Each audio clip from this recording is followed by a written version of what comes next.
안녕하십니까. 부설연구소의 이우철입니다. 오늘은 저희가 한 3년 반 정도를 14가 출시된 이후로 바로 툴이 새로 개발 준비하면서 한 3년 반 이상을 개발한 제품입니다. 우선은 제가 먼저 시작하기 전에 저희 부설연구소에 있는 연구원 여러분께 진심으로 감사드리고요. 그리고 그 개발할 동안 지원팀이나 각 컨설팅 팀들이 현재 제품으로 열심히 잘 해주셨고 새 제품을 만들 수 있도록 도와준 것에 대해서 진심으로 감사드립니다. 저희 제목은 이제 올류 넥사크로인데요. 이 올류라는 단어는 여러분들 마케팅 용어에서 그 올류 소렌터 용어를 좀 따오긴 했습니다. 그래서 저 이 단어 바꿀 거 없나 했는데 저희가 내부적으로 17은 상당히 많은 부분을 기존의 스펙을 유지하면서 최대한 성능 개선과 내부적으로는 많은 부분이 개선되면서 완전 새로운 제품이 되었습니다. 해서 올류 넥사크로라고 적고요. 세부적인 내용을 좀 보시면서 여러분들이 판단해 주시면 될 것 같습니다. 제가 오늘 설명드릴 주제는 넥사크로에 대한 얘기인데요. 1번 우선 컨셉을 먼저 말씀을 드리고요. 그 다음에 저희가 슬로건을 갖고 있는 리얼 OSM New에 대한 넥사크로 17에 대한 세부적인 설명 3가지, 그 다음에 14 대비 개선된 성능을 설명을 해드릴 거고요. 그 다음 미래에 대한 얘기를 하겠습니다. 그 다음 시간이 되면 간단하게 질문을 좀 받고 답변을 드릴 수 있는 것도 해보겠습니다. 컨셉에 대한 얘기를 시작하겠습니다. 아까 계속 얘기했던 4차 산업에 대한 저희들이 고민이 있습니다. 외부로 갔을 때 모든 것이 해결되냐에 대한 의문이 있고 4차 산업에 대해서는 대응하는 IT 기술이 필요한데 저희가 보는 4차 산업에 대해서 UI, UX 입장에서는 융합에 대한 고민이 있습니다. IoT라든가 AI라든가 여러 가지 융합에 대한 고민이 있고요. 그 다음에 일반적으로 생각하는 서비스가 있죠. 빅데이터에 대한 서비스, 업무적인 서비스. 이 두 가지를 동시에 지원할 수 있는 방법이 필요하다는 것이 저희들의 이제 판단입니다. 그래서 제품이 어떻게 이 두 가지를 한꺼번에 제공하고 단일 소스로 여러분들이 기업 환경 내에서 하나의 툴로, 하나의 코드로 이 두 가지를 어떻게 할 수 있느냐, 여기에 대한 저희 제품에서는 가장 중점을 두고 컨셉을 잡았습니다. 웹은 일반적으로 많이 좀 사용하고 있는데요. 현재 IT 기술은 웹을 통해서 많은 부분을 하고 있죠. 하지만 웹으로는 융합의 문제가 있습니다. 즉 다양한 산업과 융합이 실제 쉽지 않고 수많은 센서에 대한 대응이 어렵죠. 그리고 OS 및 브라우저의 제약들이 상당 부분 존재하고 있습니다. 그리고 웹을 개발할 때는 생각보다 높은 개발 난이도를 필요하고 있고요. 생산성이 낮습니다.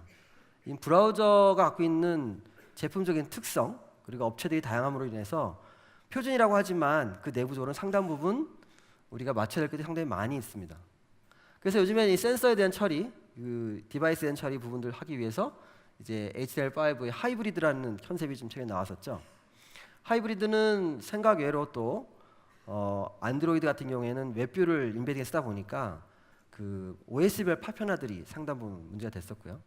그리고 하이브리드를 위한 정확한 개발 툴들이 정확하게 지원하지 않고 있는 문제, 그리고 하이브리드를 하려고 하면 OS에 특화된 디바이스 앱의 기능들, 이런 것들을 좀 알아야 됩니다. 물론 폰갭이나 이런 걸 써서 기본적으로 제공하지만 그 외에 뭔가 더 하고 싶을 때의 애로사항을 말씀드리는 겁니다. 그래서 이 문제들이 가장 우리가 갖고 있는 직면한 숙제라고 보고 있고요. 그래서 17은 이 문제를 해결하기 위한 고민을 했습니다. 실제 앱과 웹의 통합 플랫폼이라는 슬로건으로 네이티브 앱과 웹을 어떻게 엮을 것이냐, 앞서 연구소장님이 말씀하신 부분에 대한 좀 더 구체적인 설명을 지금부터 하나하나 설명을 드리겠습니다. 현재 4차 산업이 되면서 여러분들이 직면한, 개발자들이 직면한 문제는 윈도우에서 끝나지 않고 안드로이드, iOS, 또 맥 버전도 필요로 하죠. 멀티 OS에 대한 요구사항이 들어오고 있고, 그 다음에 멀티 스크린, 그 다음에 멀티 네이티브 앱에 대한 대응, 멀티 디바이스에 대한 제조사들이 또 다르게 만들죠. 특히 최근에 중국형 단말기가 들어오면서 또 다른 문제들이 이제 시작되기 시작했습니다. 다양한 다국어에 대한 지원들은 또 어떻게 할 거냐. 그리고 이 멀티 브라우저에 대한 지원들이 현재는 5가지인데 점점 늘어나고 있을 수 있죠. 중국 내에서는 또 크롬을 가져다가 계속 모디파이해서 브라우저를 만들어내고 있습니다. 실제 멀티 OS 같은 경우 예를 들면 여러분들은 지금에 있는 안드로이드, iOS 쓸 수 있죠. 최근에 갤럭시 S7 이후부터 나왔던 문제 중에 하나가 덱스라고 하는 그 데스크탑 UI가 출현했습니다. 이 또한 또 하나는 앱 개발하는 쪽이나 웹 개발 쪽에 또 하나는 숙제죠. 이 부분을 저희가 또 내부적으로 개발을 또 시도했는데요. 생각보다 보기에는 간단했지만 쉽지는 않더라고요. 그래서 이 부분도 또 멀티웨이스를 위한 준비를 해야 됐고요. 또 삼성생명이 여기 있을지 모르겠지만 삼성생명에서는 갤럭시 탭 프로 S라고 하는 UWP, 그러니까 즉 윈도우 10 디바이스. 여러분이 데스크탑이라고 생각했던 윈도우 10이 이제 태블릿 형태로 모바일 형태로 진보하기 시작했습니다. 거기서는 이제 GPS라든가 전화 걸기 또는 카메라 이런 것들의 요구 사항이 시작됐고요. 저희도 여기에 맞춰서 또 제품에 대한 기능 추가, 변경 작업이 또 추가됐습니다. 이렇듯이 계속 멀티OS에 대한 문제들은 지금 있는 걸로 끝나는 게 아니라 계속적으로 요구 사항이 나올 것으로 예상을 하고 있습니다. 또 브라우저 같은 예를 하나 들면 크롬 같은 경우에 구글은 MS의 그 정책, 그러니까 일반 벤더들이 만든 정책과 달리 수시로 버전 업데이트를 합니다. 버전 업데이트로 인한 파편화가 생기죠. 일례로 크롬이 얼마 전에 버전업을 했을 때 저희들 입장에서는 갑자기 성능적인 문제가 발생했었습니다. 고객이 일반적으로 짜았을 때는 문제 없지만 그 브라우저의 제품이 이제 버전업이 되면서 일반 운영하는 데도 문제가 간혹 발생하는 경우가 있습니다. 이런 문제들이 현재 모든 그 개발사들이 갖고 있는 숙제죠. 이런 부분들을 저희가 저희 벤더 내에서 저희가 제공해 드리고 여러분들은 이 문제들을 대신에 저희 넥사크로 플랫폼이 그것을 리얼OS 완성이라고 해서 지원해 드리면 여러분들은 이제 기업에 대한 업무적인 부분, 서비스의 부분, 내용적인 부분을 고민하시면 되도록 하기 위해서 저희는 이번에 리얼OS 완성이라고 해서 넥사클라 플랫폼을 준비했습니다. 이게 정말 가능한지는 좀 더 뒤에 설명을 드리면서 여러분들이 보고 판단하시면 될 것 같습니다. 저희는 리얼OS를 실현한 세계 유일의 플랫폼이라고 저희는 자신 있게 얘기합니다. 전 세계에도 이런 플랫폼을 시도는 있습니다. 리액트 같은 경우라든가 노드.js라든가 또는 몇몇 제품들이 하고 있습니다만 저희가 이걸 상용화했다라는 것을 강조하고 싶습니다. 즉 단일 플랫폼으로 단일 툴로 웹과 앱을 동일하게 서비스할 수 있는 유일한 플랫폼이라고 저희는 자부하고 있습니다. 자, 여기서 제가 설명드려야 될 세 가지를 중점적으로 말씀을 드리겠는데요. 첫 번째는 웹과 앱의 통합 플랫폼으로서 넥사크로의 리액트처, 또 개발 환경, 디바이스 API, 어댑터에 대한 설명을 드릴 거고요. 엔스크린 지원에 대한 강화, 옵티마이즈 MLM, 어레인지먼트 피트 컨텐츠에 대한 설명을 좀 드리겠습니다. 세 번째로 이번에 완전 새로 만든 개발 툴에 대한 얘기를 할 건데요. 툴 사용성 개선 프로젝트, 앱 빌더, 유저 컴포넌트. 생소한 단어긴 하지만 하나하나 저희가 설명해 드리면서 이해를 돕도록 하겠습니다. 첫 번째로 웹과 앱의 통합 플랫폼 4가지에 대한 설명을 드릴 건데요. 넥사크로 17은 14 대비 모양은 같으나 기능도 같으나 완전히 리아키텍처링을 했습니다. 이유는 웹에서의 저희 14 쪽에서는 웹이 생각보다 런타임 대비 성능이 많이 올라오지 못한 문제가 있었습니다. 그 이유는 기존에 했던 마이 플랫폼, 엑스 플랫폼의 런타임에 대한 기능, 화려한 UI, 다양한 기능들을 기본적으로 갖춘 상태에서 웹에다가 그걸 맞추다 보니까 웹이 그 성능을 따라오지 못하는 문제가 저희 내부에서는 있었습니다. 그래서 14 같은 경우에 실제 프로젝트 했을 때는 개발에 문제가 없었는데 마지막에 아주 복잡한 화면, 아주 무거운 화면에서 성능적인 이슈가 있었고 이 부분들을 또 개선하기 위해서 많은 노력을 했던 건 사실입니다. 17은 반대로 웹에 있는 특성을 최대한 활용했습니다. 웹에서 제공하는 기능들을 활용하고 그 기능 하에 런타임을 다시 구성을 했습니다. 이렇게 해서 웹에서의 문제들을 해결하고 런타임 문제 둘 다를 해결하기 위한 저희들이 준비를 했던 거죠. 그래서 이 부분에 대해서는 14 대비 17이 3년 동안 했던 엔진 쪽에 큰 변화가 있었습니다. 저희 그 넥사크로 14나 17은 비슷한 구조를 갖고 있습니다. 즉 웹에서는 웹뷰를 가지고 웹 브라우저를 가지고 그 위에 유니파이드 프레임워크 JS라고 하는 프레임워크 JS를 올리고 그 위에 폼 JS라고 하는 여러분들이 이제 개발하는 산출물들을 그 위에 돌아가는 구조입니다. 런타임의 경우도 같은 웹뷰와 같은 형태를 갖고 있습니다만은 그 위에 유니파이드 프레임워크 폼 JS가 올라가지만 런타임은 추가로 디바이스 API라는 부분들을 확장할 수 있도록 설계를 해서 제공합니다. 즉 모바일 하이브리드 앱 같은 기능들이죠. 거기에 추가로 기능을 더 확장할 수 있는 구조도 제공합니다. 로컬 DB라는 부분들도 온라인에 빠른 데서는 문제가 없지만 네트워크를 못 쓰는 업무들이 필요할 수가 있습니다. 순수하게 오프라인 데이터를 처리하고 그것들이 본사에 들어가서 연결시켰을 때 데이터를 동기화할 수 있는 업무들 또는 로컬만의 같은 고유 데이터를 처리할 수 있는 이런 기능도 필요합니다. 렌더 엔진이 있는데요. 이 부분에서 되게 저희가 많은 얘기를 듣습니다. 저희 제품은 웹뷰 쓰는 거 아니냐 또는 런타임 데스크탑에서는 아이브라우저 인벤 쓰는 거 아니냐. 그렇지 않습니다. 저희는 렌더 엔진 자체를 브라우저와 다르게 고속으로 개발했습니다. 이 부분은 이렇게 하지 않으면 모바일의 성능적인 문제를 해결할 수가 없었습니다. 그리고 이 부분에 대한 노하우는 MPXP 때의 경험을 최대한 살려서 이 부분을 새로 개발했고요.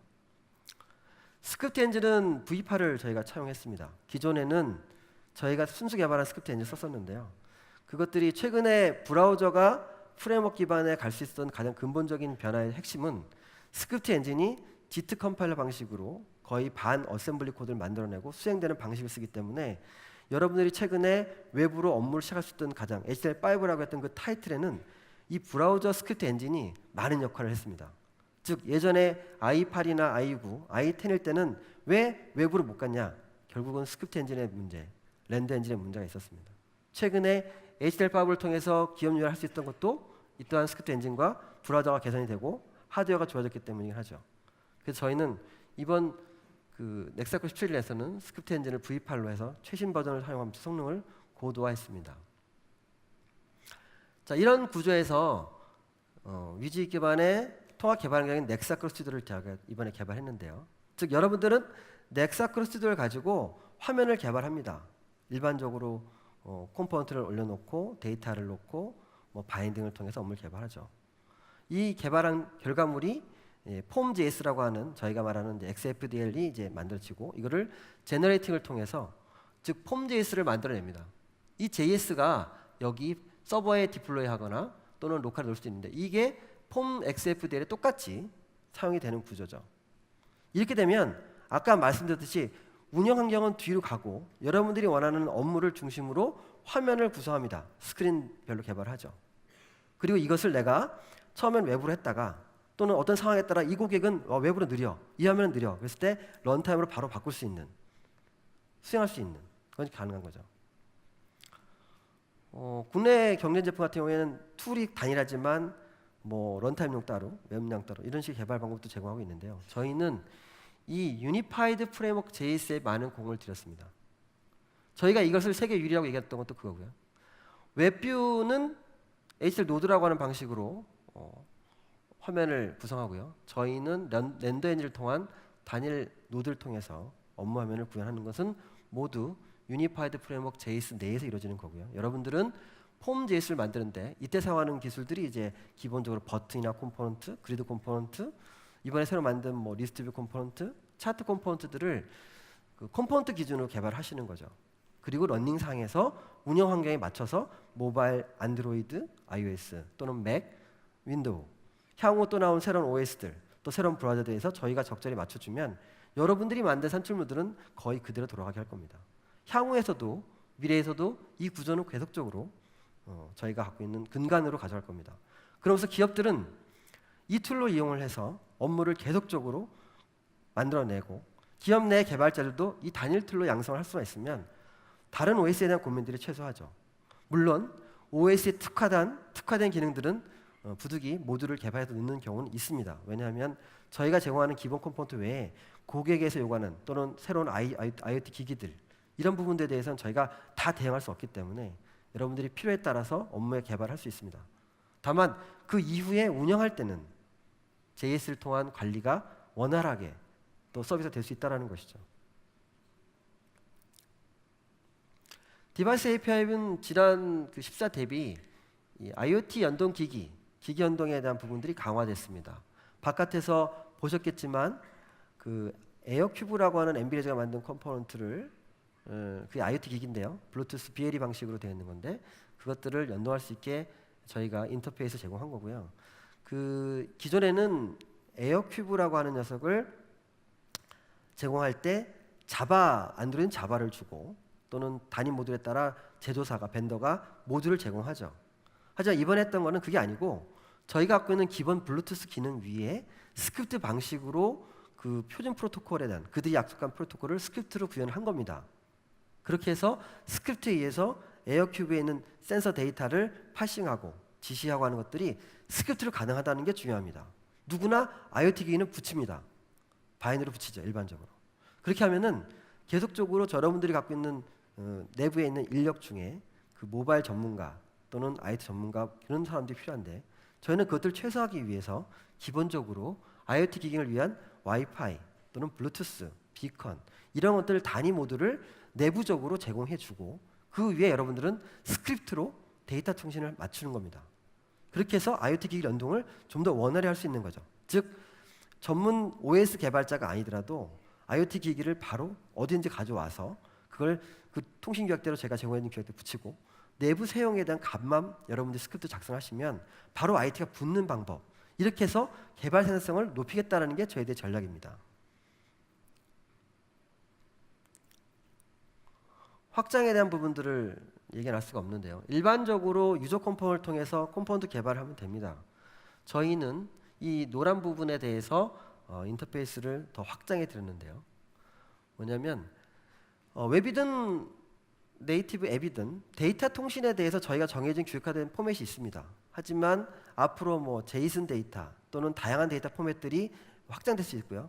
그것들이 2차원 형태의 저희 데이터셋 형태로만 변화될 수 있는 포매터를 개발을 스크립트로 맞추면 이렇게 런타임 속에서 바로 데이터를 변화할 수 있는 그 기능이 되는 거고요. 그리고 이쪽 네이티브 어댑터 또는 IoT 어댑터. 네이티브 어댑터가 들어간 이유는 IoT가 아닌 예를 들어서 기존에 있는 레가시 있는 카드 리더 또는 뭐 로컬 프린터 이런 것들은 그 사용에 따라서는 이미 되어 있는 거기 때문에 바이너리를 붙일 수 있는 구조도 제공해 드리고요. 때론 여러 가지 API들이 필요하면 지금 디바이스 API보다 다른 OS 특화된 API를 사용할 때 기능을 넣을 수 있게 제공합니다. 물론 이거는 바이너리로 구현을 하셔야 됩니다. 또는 IoT 어댑터가 여기 결합되는데요.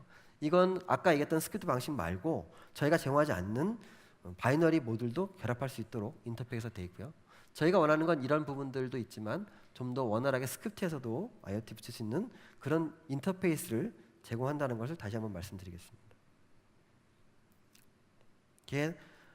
이렇게 붙이는 거는 프로젝트에서 통합 개발 환경에서 세팅에 따라서 이 런닝이 될 때 해당 단위 모듈이 올라오고 작동되는 구조로 해서 프로젝트 개발자 쪽에서는 화면에 하나의 객체처럼 쓰시면 되는 그런 형태로 지원할 겁니다. 두 번째로 스크린 지원 강화인데요. 기존에는 MLM 기능이 있었습니다. 근데 옵티마이즈 ML이라고 하는 추가된 기능들이 됐고요. 어레인지먼트 피트 컨텐츠는 이번에 새로 추가된 기능입니다. 뭐 당연한 얘기인데요. 최근에 안드로이드, iOS 그리고 그 태블릿들이 스크린 사이즈가 차라리 애플은 정형화된 몇 가지를 하겠지만 안드로이드는 제조사가 다르다 보니까 아주 다양한 크기의 화면을 만들죠. 이것들을 맞추기 위해서는 상당 부분 작업들이 많은데 저희는 옵티마이즈 스크린 사이즈라고 해서 이 라지, 미디엄, 스몰 이 세 가지를 모바일에서 화면을 정형화되게 만드시면 저희가 이거를 일정 크기의 사이즈를 알아서 스트레칭해서 맞춘다는 컨셉입니다. 현재 툴에서는 미디엄과 스몰 그리고 데스크탑 세 가지를 아마 보시면 보일 텐데요.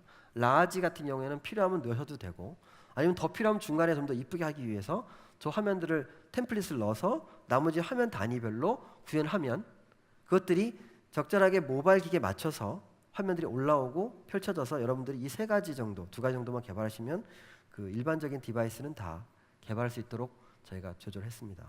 14 때는 이걸 스크린 사이즈 형태로 맞췄기 때문에 많이 힘들었던 것으로 알고 있습니다. 그리고 모바일과 데스크탑은 기본적으로 화면이 많이 다르죠. 그래서 레이아웃들을 이렇게 지정할 수 있는 MLM이라고 하는 방식을 제공합니다. 17에서는 저 자체 레이아웃 자체가 하나의 그 독립 컴포넌트 형태로 디자인하고 그 안에 모바일별로 화면별로 폼을 만드는 거죠. 요즘에는 모바일 퍼스트라고 해서 단위 화면별로 모바일에 먼저 만듭니다. 그리고 그거를 데스크 화면에 추가 형태로 결합을 시키는 형태로 해서 업무를 하는 형태로 가는 것이 앞으로의 그 모든 멀티 스크린에 대한 업무를 대응할 수 있습니다. 초기에는 데스크탑 화면을 굳이 모바일에 이제 억지로 넣으려고 하다 보니까 여러 가지 문제가 있었거든요. 그때 당시 제어했던 스텝 기능, 하나의 폼을 여러 장수로 나열을 하고 데스크탑일 땐 이게 하나의 장표로 되고요. 모바일일 때는 쪼개져서 화면을 이제 스텝 형태로 업무할 수 있는 그런 것도 제공했습니다. 지금도 지원하고요. 그리고 화면의 리사이즈, 기존의 퍼센테이지에 따라 적절하게 비율을 넓혀서 화면에 공백이 생기는 것들을 이제 좀 더 해줬던 기술들을 계속 진행하는 거죠. 지원하는 거죠. 그러다 보니까 어레인지 먼트 같은 경우를 이제 추가하게 됐는데요. 기존의 퍼센테이지 형태로 늘리다 보면 여기 공간이 비율로 늘리다 보니까 되게 모양이 안 이쁜 거죠. 이런 부분들을 좀 더 정교하게 하기 위해서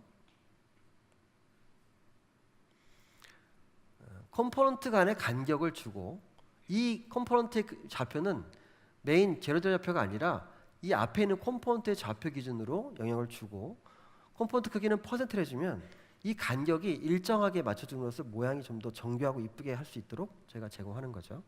거기에 이것만 있는 게 아니라 P2 컨텐츠라고 해서 텍스트에 따라서 컴포넌트를 가변을 할 수 있게 해주면 아까 어레인지부터 결합을 함으로써 좀 더 데이터에 따라 화면이 알아서 커지고 맞춰지고 하는 것들이 이제 가능해지는 거죠. 그랬을 때 이 P2 컨텐츠 기능을 저희는 두 가지 다 제공합니다. 그러니까 즉 런타임 실행일 때 하고 개발상에서 개발할 때도 그 텍스트를 놓고 간격을 조절하기 위해서 마우스를 이렇게 움직이죠. 많이 불편하잖아요.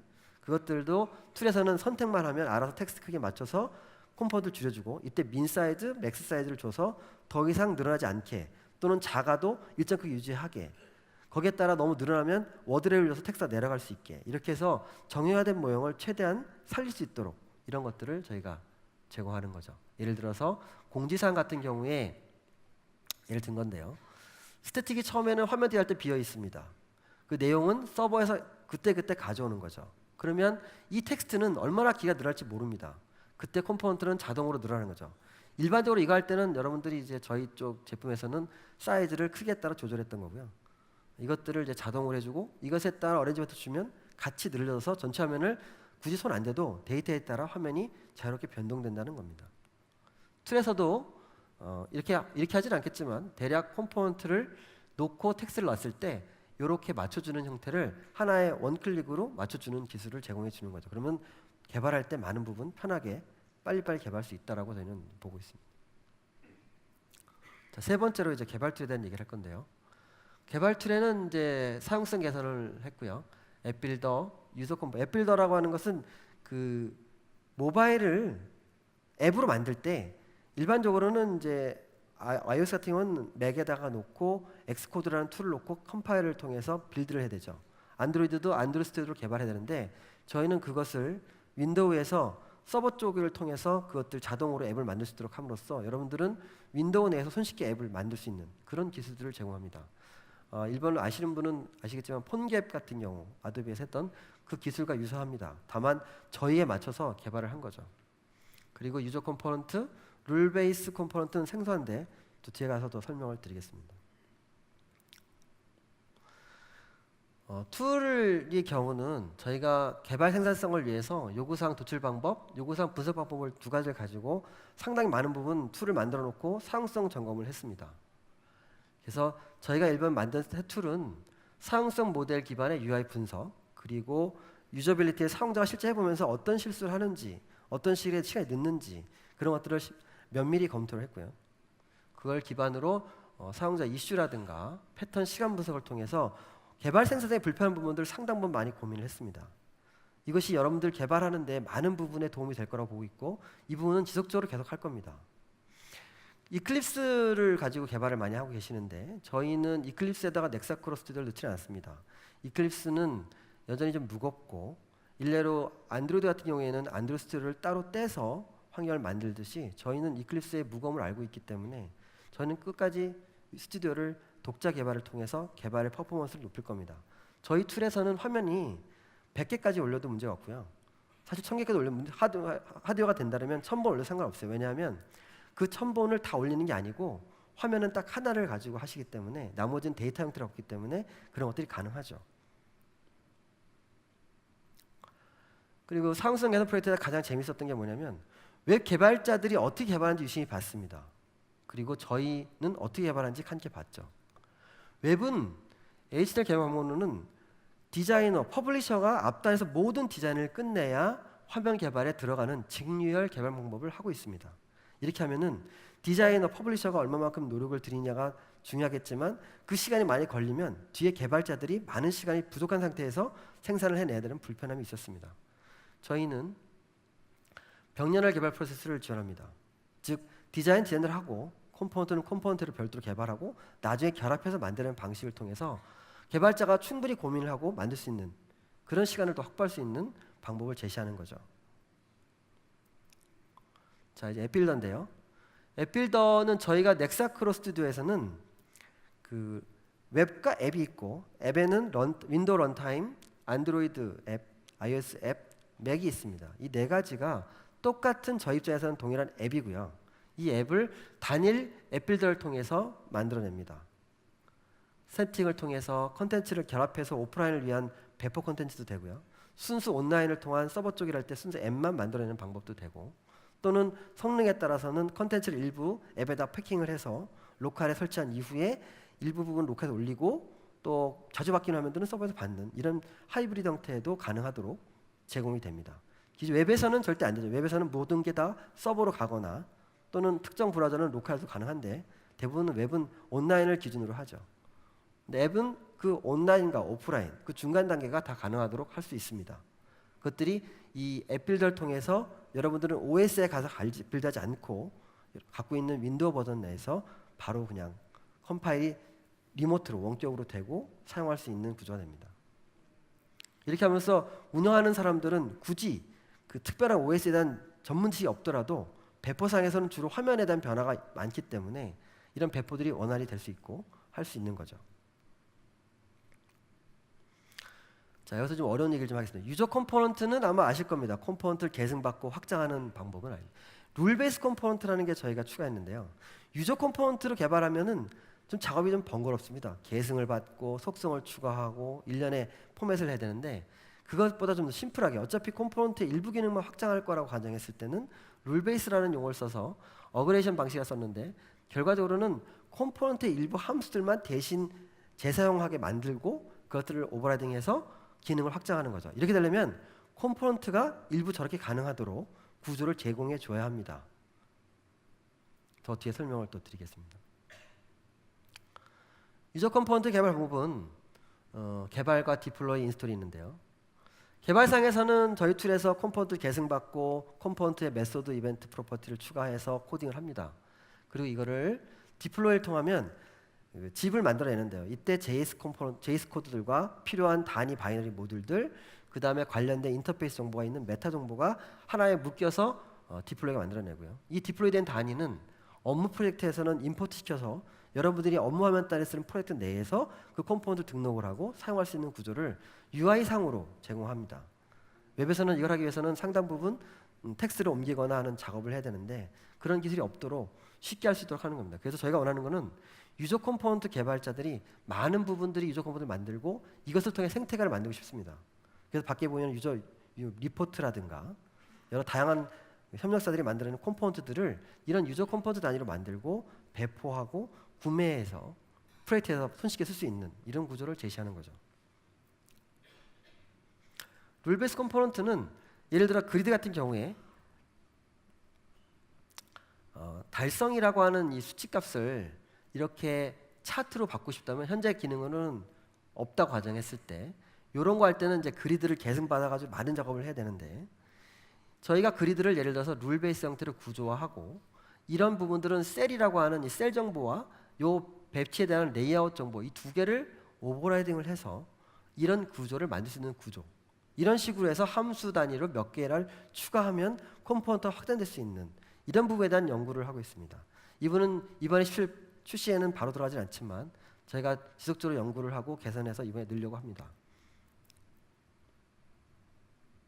그리와 더불어서 스튜디오에서는 이번에 이뮬레이터라든가 코드 스니펫 기능, 이 부분은 저희가 좀 더 사용성을 보니까 일반 텍스트 넣는 게 아니라 좀 더 쉽게 쓸 수 있는 여러 가지 액세서리들을 더 만들고, 또 인스펙터라든가 이런 부분들도 좀 정교하게 필요 없는 것들은 막고 보일 수 있도록 여러분들이 유저 컴포넌트에서도 이 부분들을 자유롭게 넣을 수 있도록 할 겁니다. 그리고 코드 어시스턴트 이런 부분들도 비슷하지만 저희가 좀 더 편하게 할 수 있는 여러 가지 것들을 넣었습니다. 이걸 딱 말씀드리기 어렵지만 실제 개발하시면서 많은 부분들이 편하게 제공될 것을 느낄 수 있다고 저는 보고 있습니다.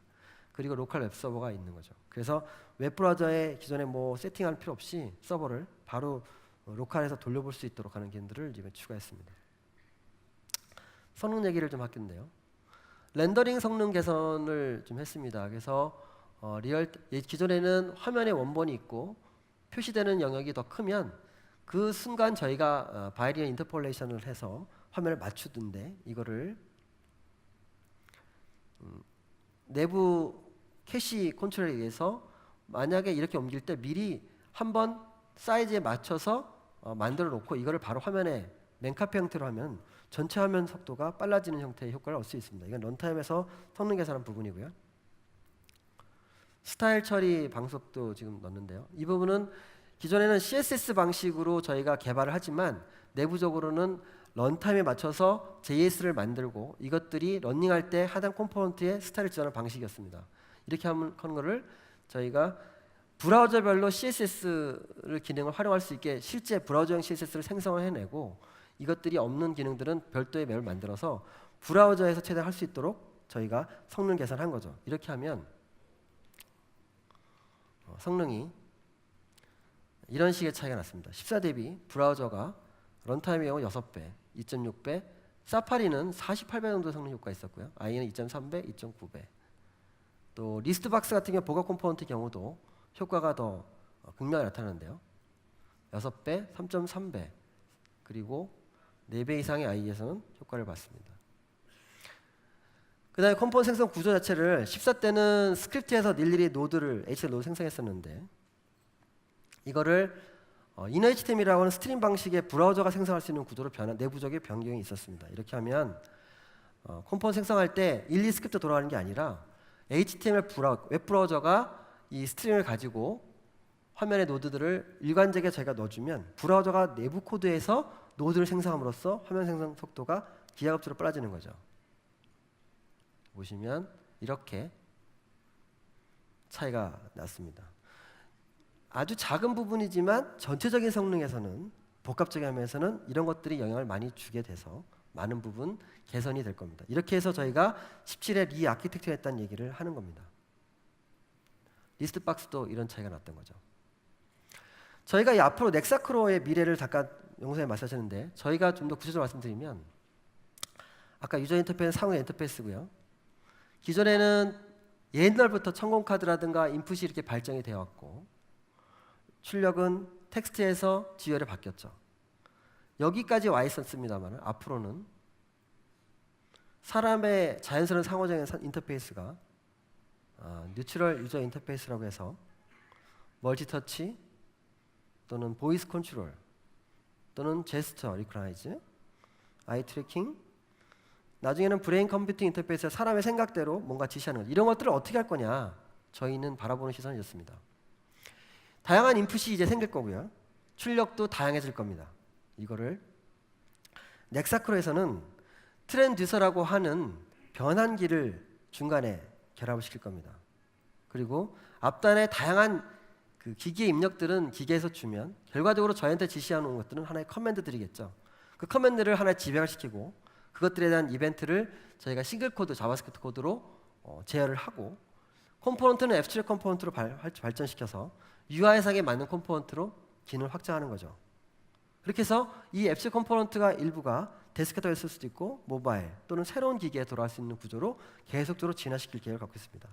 저희가 생각하는 것은 통합 개발 환경 툴에 그리고 자바스크립트 랭귀지 그 기반 내에 동일한 런타임 엔진을 가지고 또는 웹을 가지고 개발할 수 있는 식으로 발전하고자 합니다.